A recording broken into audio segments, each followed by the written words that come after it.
Sums है। तो आज हम लोग ये वाला सम्स करेंगे 11 नंबर, इसका फॉर्मूला और एक सम्स मैंने इसके पिछले वीडियो में आपको बता दिया था। तो देख सकते हैं यहाँ पर स्टैंडर्ड मटेरियल में क्या दिया हुआ है कि मटेरियल 70 केजी बनाने के लिए हम लोग को लग रहा है 100 केजी, ठीक है।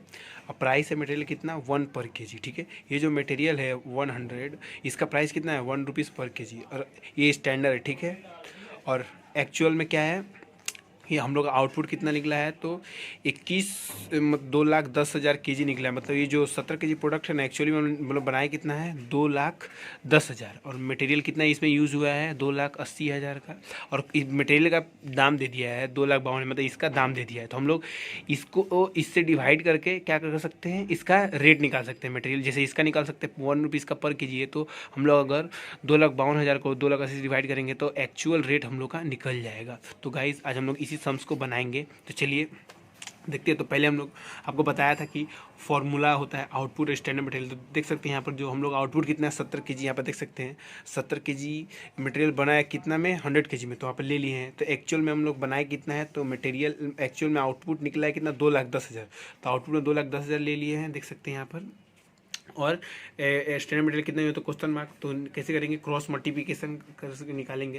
तो standard material equal to 2,10,000 into 100/70, तो 3,00,000 केजी हम लोग का स्टैंडर्ड मटेरियल है, ठीक है। तो हम लोग का ये स्टैंडर्ड मटेरियल निकालने का ये फॉर्मूला है। हम लोग पहले क्या करेंगे कि आउटपुट बनाने में कितना मटेरियल लग रहा है वो ले लेंगे, उसके बाद जितना हम लोग आउटपुट बनाए हैं उससे हम लोग स्टैंडर्ड मटेरियल निकालेंगे क्रॉस मल्टीप्लिकेशन करके। तो आप लोगों ने सीखा ही होगा और मैंने आपको पिछली वीडियो में बताया था। अब एक्चुअल रेट कैसे निकालेंगे, हम लोग का टोटल मटेरियल का रेट है 2,52,000, और हम लोग का मटेरियल यूज हुआ 2,80,000। यहाँ पर देख सकते हैं मटेरियल यूज 2,80,000 और आउटपुट क्या है 2 lakh, sorry cost of material कितना 2,52,000।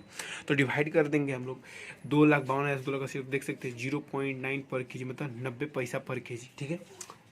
तो अब क्या करेंगे, मतलब ये वाला रुपीज़ में होगा 0.9। तो अब हम लोग M1 निकालेंगे। आप लोगों को पता है M1 का फॉर्मूला होता है actual material to actual rate. तो एक्चुअल मटेरियल हम लोग कितना है 2,80,000, देख सकते हैं यहाँ पर, और एक्चुअल रेट है 0.9, यहाँ पर निकाले तो 2,52,000 आ गया। फिर actual material to standard rate M2 निकालेंगे। तो M2 का फॉर्मूला होता है actual material to standard rate 2,80,000, यहाँ पर हम लोग का एक्चुअल मटेरियल है, यहाँ पर देख सकते हैं। और रेट 1 आपको पहले ही बताया, यहाँ पर देख सकते हैं price of material standard material का रेट 1 है, तो 2,80,000 आ गया। अब M4 निकालेंगे, ठीक है।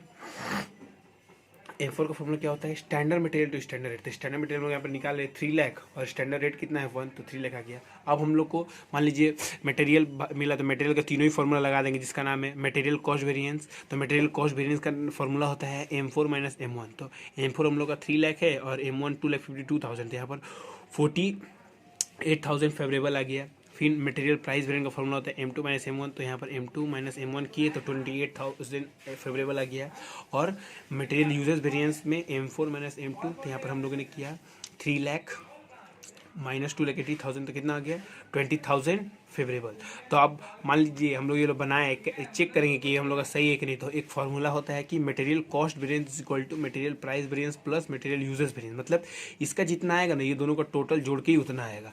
तो मान लीजिए हम लोग का मटेरियल कॉस्ट वेरिएंस 48,000 आया, और तो हमारे 48,000 निकले। मटेरियल प्राइस वेरिएंस आया हम लोग का 28,000, और मटेरियल यूजेस वेरिएंस आया हम लोग का 20,000, ठीक है। तो अभी दोनों को जोड़े तो 48,000, इसका मतलब हम लोग का आंसर क्या है सही है। तो देख सकते हैं आप ये सम्स को अच्छा से बना सकते हैं। ये हम लोग का मतलब इसी फार्मूला से बनेगा, ठीक है। तो चलिए गाइस मिलते हैं अगले वीडियो में।